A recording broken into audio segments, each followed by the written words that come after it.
Ya, lo balik lagi di Ya, video komen kali ini. Gua nggak sendiri, di sini gua ada bersama Toto Iswanto. Halo.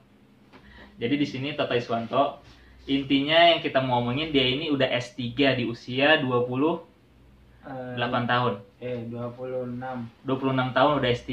Nah, gue mau nanya-nanya nih. Dari S1, dia ini nggak S2, tapi loncat S3. Oke, kalau misalnya lu mau tahu gimana caranya, subscribe.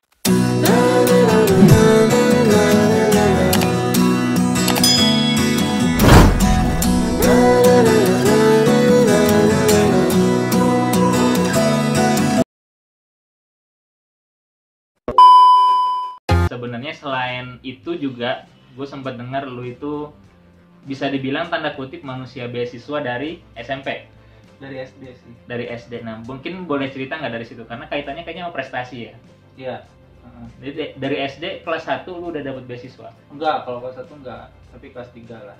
Mulai kelas 3 sampai kelas 6. Ya. Beasiswa apa aja tuh? By the way, kami berdua udah tes COVID ya. Jadi kalau ini dikasih agak berjarak, nggak nempel karena kami pun sekamar di hotel. Lanjut.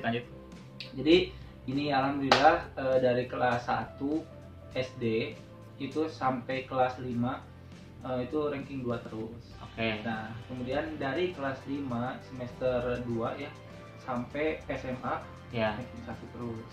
Oke. Nah, terus jadi waktu SD nih ceritanya kenapa bisa gratis itu tadi, jadi kan masuk ranking dua besar lah ya sampai kelas 3 itu. Nah, kemudian sering ikut lomba, Mas. Oh, Lomba ya, jadi ikut lomba, terus kemudian kan biasa kalau setiap sekolah itu untuk yang berprestasi ada gitu ya, bantuan. Nah, ternyata saya dapat. Jadi dari SD karena berprestasi terus sampai SD itu saya kelas 5. Kenapa dari tadi kan dari semester satunya ranking 2, semester 2-nya tuh mulai ranking 1 terus. Karena di kelas 5 itu ada lomba siswa berprestasi. Ternyata saya terpilih tuh waktu SD. Akhirnya terus tuh sampai lulus SD itu ranking 1 gitu. Nah, itu siswa berprestasi, kemudian juga sering ikut lomba-lomba nyanyi sama telling story bahasa Inggris. Oke. Dan telling story dari kelas 6 SD. ya, masih ingat juga sampai sekarang. Apa itu skripnya masih ingat. Oke. 6 SD ya, 6 SD. Ya, judulnya itu kalau mau tahu nih, judulnya itu Where Are You Black, itu tentang Where Are You Black, there is a fish. Ya gitulah, Mas. Itu yang bikin lu sendiri? Enggak, itu tapi jadi ada skripnya gitu. sama satu kabupaten. Nah, kita kayak dites aja gitu kan, bagaimana cara kita telling story, kemudian dan lain sebagainya. Nah, lulus SD nih. Lulus SD, masuk SMP. Masuk SMP langsung beasiswa? Langsung, karena atau ditawarkan dari SMP-nya? Enggak, jadi semester 1 itu saya udah diajak kelas 1, kelas 7 udah diajak untuk namanya pemilihan siswa berprestasi juga. Baru masuk? Baru masuk. Oke. Karena memang sistemnya itu di SMP, jadi untuk penerus lah gitu. Jadi udah dilibatin dari kelas 7. Nah, ternyata saya masuk 4 besar waktu itu. Nah, akhirnya ya udah ini potensial, akhirnya dikasih lah gitu. Plusnya saya juga kan di SMP negeri, jadi dulu pas zaman saya SPP-nya kalau nggak salah cuma 28.000 gitu kan. Nah, karena ada bos ya, jadinya dana bos. Jadinya mungkin ya dibayari aja full gitu sampai selesai. Nah, kebetulan dari kelas 1 sampai kelas 3 SMP juga ranking 1 tuh, juara umum kedua. Dari 1 SMP sampai 3 SMP juara ranking 1 di ranking kelas. 1 di kelas Dan juara umum kedua. Dulu waktu di SMP juga saya itu aktif ya, ikut lomba, mulai dari lomba azan, lomba nyanyi, lomba puisi, lomba itu sampai saya setiap ada lomba ya, biasa kan kalau misalkan Isra Mi'raj pasti ada lomba. Cerdas cermat termasuk. Olimpiade siswa? Enggak, kalau olimpiade SMP kan pas zaman saya belum ada. Belum ada. Nah itu ini apa namanya, Mas, selalu ikut dan selalu menang. Kalau nggak juara 1, juara 2 atau juara 3. Jadi itu kadang perorangan atau perorangan. Perorangan suka malu. Malunya itu dipanggil terus gitu kan ke Hmm. depan ngambil sertifikat, duduk lagi, menang lagi gitu. Nah, gitu sih. Malu apa sombong?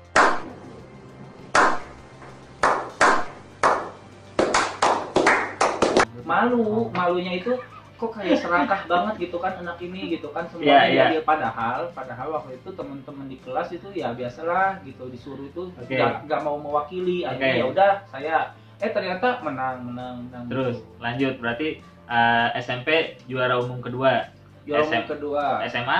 SMA sama juara umum ke-1 malah. Oh, kalau SMA juara umum 1. Juara umum 1, ranking 1 Oke. terus, tapi di kelas 3 karena udah mulai tahu pacaran ya. Ya, Ya jadi ini agak kolaps lah, jadi ranking kedua di semester ranking 2 kelas atau ranking 2 kelas. ranking 2 kelas, Ranking 2 kelas tapi masih juara umum, soalnya juara umum 1, juara umum 1 soalnya kan ini kumulatif. pas saat kelas 3 itu tuh tidak ada pengumuman juara umum. Oh, Jadi kan iya. juara umum kelas 1, juara umum kelas 2, pas Iya. mau kelas 3 enggak gitu. Hmm. Jadinya yang juara 1 itu tuh nggak dapet juara umum karena Oke. nggak ada gitu waktu di Nah, akhir. Berarti dari tadi SD sampai SMA itu yang lu dapat beasiswanya SPP aja atau ada SPP aja? SPP. Jadi gratis lah Oke, pokoknya. semuanya SPP ya? SPP. SPP gratis. Kemudian dari SMA SD sampai SMA. SMA juga sama SPP gratis. SPP. Karena di kelas 1 itu saya udah masuk ke sekolah kelas internasional. Oke. Jadi bahasa Inggris Ya. sama bahasa Jerman, bahasa Arab gitu kita. Lu bisa berapa bahasa sebenarnya berarti? Dulu sih waktu SMA kelas 1 ya bisa dikit-dikit tuh bahasa ich komme aus Tasikmalaya gitu. Oh Jadi iya. istilahnya yang basic lah gitu. Iya, Bisa iya, bahasa dasar-dasar itu ya. bahasa Jerman. Ya. Nah itu Inggris, Arab. Inggris, Arab. Ya. Ya, terus kan kelas saya itu dulu ada 2 kelas mandiri Ya. namanya. Nah itu juga agak lebih lama daripada kelas yang lain. Kelas yang pulang jam 1:30, kita pulang jam 3:30. Nah jadi karena ada banyak pengayaan, istilahnya Oke. dikasih pelajaran tambahan bahasa Inggris, Ya. kasih belajar tambahan matematika, fisika sesuai bidang minat yang kita inginkan. Nah, itu Dan dari SMA. kelas 1 udah masuk IPA. Oh iya, iya. Zaman dulu kan kelas 2 tuh. Iya, kelas 2 baru ngambil Baru jurusan. ngambil Gua jurusan. tuh kelas 2 baru ngambil jurusan. Kalau kelas saya itu kelas IPA, tapi ada IPS-nya sampai kelas 3, yaitu oke. sejarah sama ekonomi. Sejarah sama Ekonomi kelas 2 doang sih, kelas 3. Kalau sejarah sih menurut gua Sejarah. emang bagus sih, karena emang kan kalau anak zaman milenial pada dilupain tuh sejarah ya. Oh iya, Nah, kadang emang gitu. kayaknya sih justru sejarah bagusnya sih kayaknya kurikulumnya dimasukin lagi deh buat anak-anak yang zaman sekarang, karena udah zaman teknologi sih. Jadi khawatirnya tuh nggak ngelihat yang dulu-dulu. Padahal kan kita ada sekarang gara-gara yang dulu berjuang kayak gitu. Betul. Nah, terus SMA nih ceritanya udah selesai, juara umum. Nah, Nah, di SMA juga kan mau masuk ke S1 Ya. itu perlu sertifikat dan lain sebagainya ya. Ya. Nah, alhamdulillah gue takut sombong juga nih. nggak apa-apa. Kan emang bukannya udah sombong. Anjir. Ini kesombongan diperbolehkan ya di sini ya. Di YouTube ini kesombongan itu diperbolehkan. Tanya deh teman saya namanya Tresa gitu. Dia Oke. kebetulan ikut sortir tuh sertifikat saya. Saya Ya. jejerin tuh di kelas karena saya juga bingung. Saking Ini- banyaknya. Saking banyak ini harus pakai yang mana gitu. Oh. Itu ada 60 sertifikat. Itu Yang dari SD. Enggak, SMP, SMA aja. SMA aja. 60 Juara-juara. sertifikat juara. Mulai dari juara debat bahasa Sunda seprovinsi, kemudian Pusing kepala gue. Terus kemudian debat bahasa Inggris ya, simulation ASEAN Charter gitu ya. Jadi simulasi sidang ASEAN oke, itu sampai tingkat Jawa Barat gitu tingkat kan. Jawa Barat. Kemudian jadi lebih ke diplomasi gitu. Oke. Tapi ada ya kayak simulasi sidang ASEAN lah ya. Intinya lu menang lah di situ. Ah, Total 61 sertifikat. 61 sertifikat. Terus lu daftarin untuk S1 di di ITS untuk beasiswa. ya Kemudian saya udah masuk ke ITB juga ITB dapat. sebenarnya. Oh, jadi dapat Yang ITB sama beasiswa ITS. Salman, iya Oke. beasiswa Salman. Cuman beasiswa Salman itu seleksi dari mulai tingkat SMA sekabupaten, kemudian seregion kabupaten ya. Maksudnya kan ada Tasik Selatan gitu, itu kan satu region tuh. Nah, kemudian ke Jawa Barat, jadi itu udah tingkat provinsi. Nah, pas mau tingkat nasional itu di karantina, Mas, di karantina ITB nih. Iya, yang ITB ini kita ngomongin ITB. Diambil hanya 100 orang dari seluruh Indonesia. Hanya diambil 100. Sedangkan di provinsi Jawa Barat aja teman saya itu ada sekitar 50-an lebih ya waktu yang ikut karantina. Nah, akhirnya pas hari ketiga karantina, keluar tuh pengumuman beasiswa dari ITS.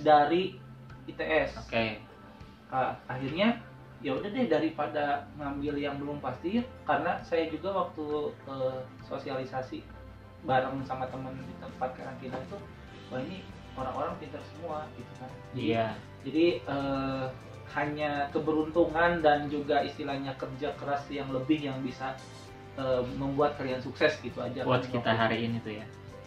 Jadi ya udah deh, gue takut gak beruntung kalau di situ, di ITB maksudnya di seleksi itu nggak beruntung. Akhirnya ya udah ngambil yang pasti-pasti itu, yang udah lebih terang lah, udah keterima gitu, tinggal daftar ulang.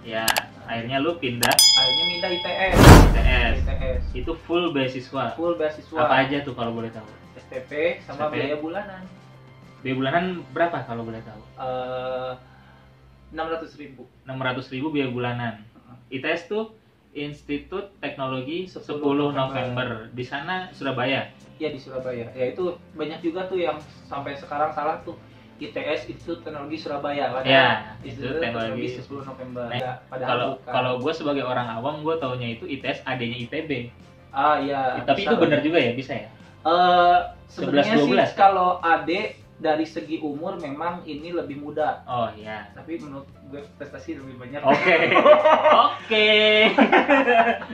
Ya buat tuh anak-anak ITB ITS komen aja di bawah bagusan mana. Tapi yang penting kalau menurut gue ya dua-duanya sih bagus ya. Jangan diserang ya. Dua-duanya bagus. Ini alasannya kenapa tadi dia milih ke ITS karena udah lebih terang aja informasi beasiswanya. Dan juga kan lebih ini Mas, saya lihat juga kalau saya kan orang Sunda nih, dari Tasik gitu, orang daerah. Kalau saya ke Bandung kayaknya ya nggak akan berkembang kemampuan lain selain akademik. Kalau ternyata jauh, saya lebih mandiri, ternyata terbukti. Kemudian saya juga bisa bahasa Jawa akhirnya. Tanda kutip pengen berkembang juga secara pribadi ya. Iya, betul Mas. Berarti karena emang aslinya lu Tasik, daripada ke Bandung ya gue juga udah Bandung deket lah, 11-12 sama Tasik jadi sama aja. Lu pengennya ke Surabaya, di mana di situ lu bisa ngembangin diri sendiri lebih mandiri. Oke, lanjut. Jadi tadi kita ngomongin lu S1 nih, dapat beasiswa S1 di ITS full SPP 8 semester. Iya, 8 semester full SPP, kemudian plus per bulan 600.000. Oke, nah terus lu ngambil jurusan apa kalau gue boleh tahu? Teknik kimia. Nah, ini gue loncat ya. Selama di S1 IPK lu berapa kalau boleh tahu? Rahasia deh. Bilangnya di sini nih buat motivasi teman-teman nih. Yang pasti cum laude. 3,4 nyampe. Yang itu kan nggak cum laude. Di atas 3,5. Di atas 3,5. Oke. Rahasia kalau itu. Oke, selama lu S1 ada prestasi apa lagi? Nah, jadi waktu semester 1 alhamdulillah saya dapet tuh PKM itu program kreativitas mahasiswa. Itu saya melakukan pengabdian masyarakat ke Blitar. Jadi saya mensosialisasikan membuat insektisida nabati supaya insektisida kimia itu tuh istilahnya dikurangi lah, itu kan gak baik buat kesehatan petani kan. Itu jadi saya sosialisasi itu kemudian dipraktekkan dan ternyata alhamdulillah dipakai oleh masyarakat. Nah, tiba-tiba setelah di Monet ya, monitoring dan evaluasi oleh Dikti, terpilih tuh jadi salah satu finalis ke nasional ya. Jadi ke PIMNAS pekan ilmiah ilmiah mahasiswa nasional. Oke. Nah, waktu itu di Universitas Negeri Yogyakarta, Universitas Muhammadiyah Yogyakarta. Oke. Nah, di situ sayangnya tapi nggak menang, belum beruntung lah ya. Oke. Nah, terus kemudian setelah itu semester 2 ikut lomba lagi di Jember, juara 1 karya ilmiah nasional. PKM lagi? Bukan, beda. Ini karya tulis aja, bukan PKM. Kemudian semester 3-nya ikut lomba lagi dengan senior, kemudian menang di IPB yang Pimpi ya, kalau di IPB tahu kan Mas Pimpi? Pernah dengar? Saya nggak aktif untuk yang kayak gitu-gitu ya karena terjerembab. Jadi nggak apa-apa, intinya karya ilmiah juga di karya IPB. Ilmiah juga di IPB. Juara 1 boot terbaik waktu itu. Nah, kemudian di semester 3 dan di semester 3 4 itu mengajukan lagi PKM. Akhirnya dapat lagi 2 PKM, PKMK, PKMM lagi. Kemudian lanjut lomba lagi, kemudian di IPB itu di tahun ketiga, di Pimpi lagi juara 1 tuh nasional. Dapat akhirnya ya. Semester 4 itu? Enggak, itu tahun ketiga, semester berapa tuh? Semester 5. Semester 5, semester 6 ya. Lupa jelasnya kapan, tapi tahun ketiga. Nah, setelah itu saya lebih ke karya tulis ilmiah sih. Kemudian di tahun ketiga juga dapat PKM lagi. Tahun keempat PKM lagi gitu ya. Dulu banyak banget tuh ngasih tawaran, ngasih beasiswa, ngasih pendanaannya itu di atas 12 jutaan. Pendanaan dalam artian pendanaan kan kita itu memproposalkan PKM itu PKM-nya diproposalin, memberikan proposal ke Ristek Dikti, diseleksi siswa nasional, kalau terpilih nanti dibiayai untuk melakukan kegiatan itu. Nah, itu sampai 12 jutaan untuk satu tim, untuk satu proposal. Nah, lu masuk berapa proposal? 2. Jadi itu per tim kan, bukan sendiri. Itu ya per tim, harus per tim. Nah, kemudian tapi di tahun keempat sayangnya maksimal cuma 8 juta. Sayangnya cuma 8 juta guys. Ya, sayangnya itu kan jadinya terbatas karena di tahun keempat itu kan lebih ke penelitian saya kan mau membiayai riset saya. Karena riset saya aja ya for information aja. Itu habis totalnya 18 jutaan. Itu sendiri? Iya, skripsi lu nggak proyek ya? Tapi enggak proyek. Itu sendiri. Tapi dari dana PKM akhirnya untungnya untungnya kan dapat PKM tuh. Kemudian dosen saya juga nutupin sisa-sisanya. Jadi selain lu aktif di PKM, aktif kuliah, lu juga jadi mahasiswa berprestasi seteknik kimia. Seangkatan lu pada saat lu wisuda gitu ya? Enggak, seangkatan saya. Jadi gini Mas, di tahun ketiga itu ada pemilihan untuk mewakili mahasiswa ajang pemilihan mahasiswa berprestasi tingkat nasional. Nah, itu kan diseleksi dulu tiap jurusan. Nah, lu termasuk? Nah, saya terpilih pertama di jurusan saya, mahasiswa berprestasi. Nah, terus pas diadu seluruh nasional? Enggak sampai. Enggak sampai situ ya? Soalnya diaduin tingkat institut dulu nih. Jadi antar jurusan itu saya kalah karena tidak punya prestasi internasional, itu aja sih kurangnya. Kalau yang lain kan ada sampai misalkan dia lomba debat internasional gitu menang. Nah, itu untuk dibawa ke nasional kan lebih berbobot lah. Saya cuma tingkat nasional aja. Jadi gue mikirnya nih, lu berprestasi, terus lu aktif di PKM, ada beberapa proposal yang masuk, bahkan bisa ngebiayain biaya skripsi sendiri. Nah, terus IPK tadi cum laude.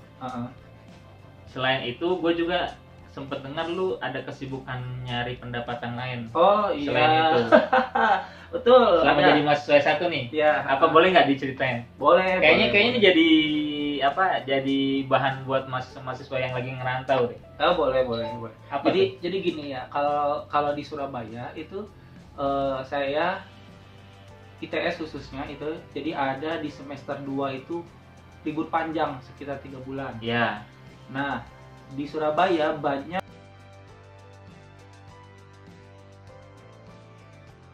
selalu membutuhkan karyawan di range umur part-time ya, maksimal 24 tahun untuk part-time, kerja part-time. Oke. Nah, itu lu ikut kerja di situ. Ikut kerja di situ. Jadi nggak pulang? Nggak pulang karena ini Mas, apa istilahnya?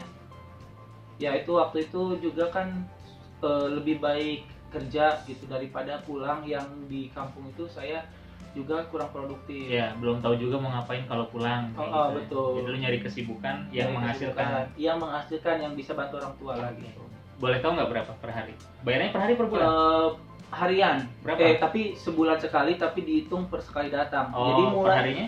Dulu tuh mulai dari per hari 65.000. 65.000. Sampai pernah kan 3 kali kali masuk. Itu sampai yang ketiga itu tuh 84.000 kalau nggak salah. Sekarang itu jadi bikin roti. Semua saya ya itulah, dulu tuh kan saya nggak pernah cuci piring ya. Mati di rumah. Cuci piring pun nggak sebanyak itu. Bayangin aja ya, kerja 9 jam, tempat ini kan banyak banget tuh pelanggannya. Saya nyuci dari mulai datang sampai pulang, tangannya itu sampai berkerut putih Mas gitu. Nah, berkerut gitu. Jadi ya awal pertama ini ngapain sih kerja kayak gini gitu kan. Oh ternyata, tapi dari situ tahu kalau nyari duit itu susah. Nah setelah itu Anda benar sekali. Terus setelah itu kan juga cuci piring. Ternyata mungkin ini anak bisa nih, udah jago belajar cuci piringnya. Buat maksudnya buat ini buat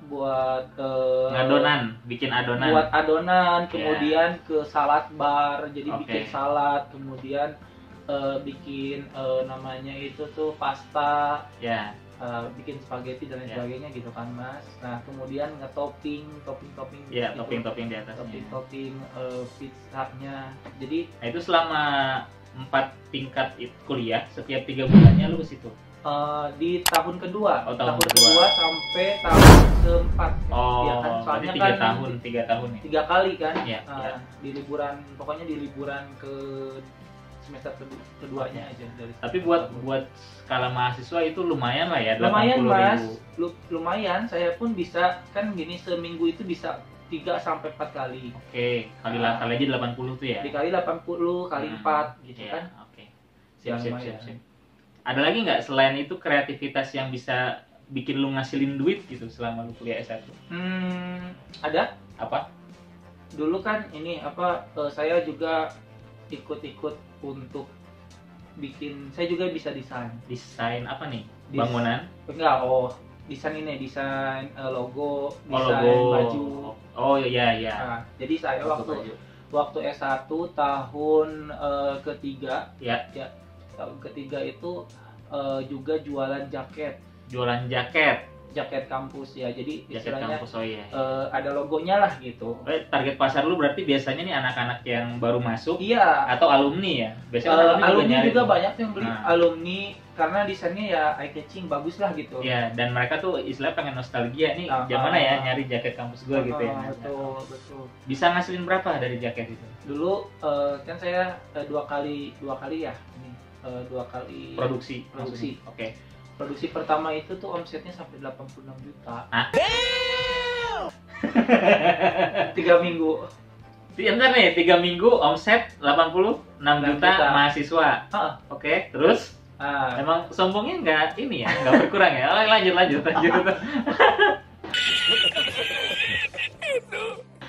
Caranya itu jadi gini, 2 minggu pertama yaitu jadi belum masuk masa produksi. 2 minggu pertama itu kita sebar poster, bikin desain yang bagus, sebar poster di semua mading kampus. Padang SMS tuh beli gitu kan. Habis gitu didata udah, nah langsung masuk produksi. Jadi masa produksinya 3 minggu. Masa produksi 3 minggu. 3 minggu. Beres, udah sesuai pesanan. Sesuai pesanannya udah tinggal diambil. Dari omset 86 juta, yang lu save bersih berapa? Ya nyentuh sampai 10 juta. 10 juta buat lu sendiri? Iya, bersih buat saya. Dan lu ada berapa orang yang produksi itu? Ya saya sama teman saya aja 2 orang. Oh, kalau 2 orang berarti 20 juta dong bersihnya ya, bagi 2. Enggak lah Mas. Maksudnya itu untuk saya berdua. Oh, 10 juta itu berarti bagi 2 lagi. Jadi dari selama 3 minggu masih kuliah. Selama kesibukan yang lain lu masih sempat ngerjain itu, lu masih bisa dapat 5 juta dalam waktu 3 minggu. Ya, respect. Itu sebenarnya itu sih salah satu peluang bisnis buat mahasiswa yang mau punya duit tambahan. Karena gini ya, kalau di Surabaya itu saya di ITS nih. Ya. UNER deket. Kemudian apalagi tuh? Ada ITATS, ada kampus-kampus lainnya lah ya. Nah, modalnya hanya kreatif dan mau capek aja sih. Buat mahasiswa jangan main HP melulu, jangan pacaran melulu, daripada ngabisin kuota, bisa nyari duit dengan cara itu. Di samping dengan bisa, kalau misalnya yang udah ada selebgram ya monggo ya. Ya, sekarang kan bisa lewat itu ya. Ya, bisa sih. Banyak sekarang yang mulai dari YouTuber sampai selebgram. Emang zamannya udah kesana sih. Gue juga kalau misalnya gue masuk di era ini, mungkin gue sambil kuliah bikin konten sih. Jadi kepahitan yang saya rasakan dulu bisa ditonton di sini kalau saya jadi mahasiswa. Nah, isinya lagi curhat semua dong. Gak apa-apa dong. Ya kan mungkin ntar judulnya curhat mahasiswa. Lanjut nih, itu cerita S1 selesai nih. Ya. Nah, sekarang kenapa lu bisa langsung loncat? Kayaknya bisa gue bagi 2 part atau 3 part deh. 2 part aja deh ya. Nah, jadi sekarang kita cerita dari S1 langsung loncat S3 itu gimana caranya? Oke, kita tonton di part kedua. Mas Toto ini punya YouTube. Mas Toto juga punya YouTube, jadi lu bisa juga subscribe juga YouTube-nya dia. Apa toh? Di sini ya. Di sini apa namanya? Toto Iswanto. Toto Iswanto. Jangan lupa subscribe, tekan tombol lonceng biar lu tahu video-video Mas Toto ntar apa aja. 2013 tuh. Oke. 2013 itu ada program namanya PMDSU. Program PMDSU, program Magister Menuju Doktor.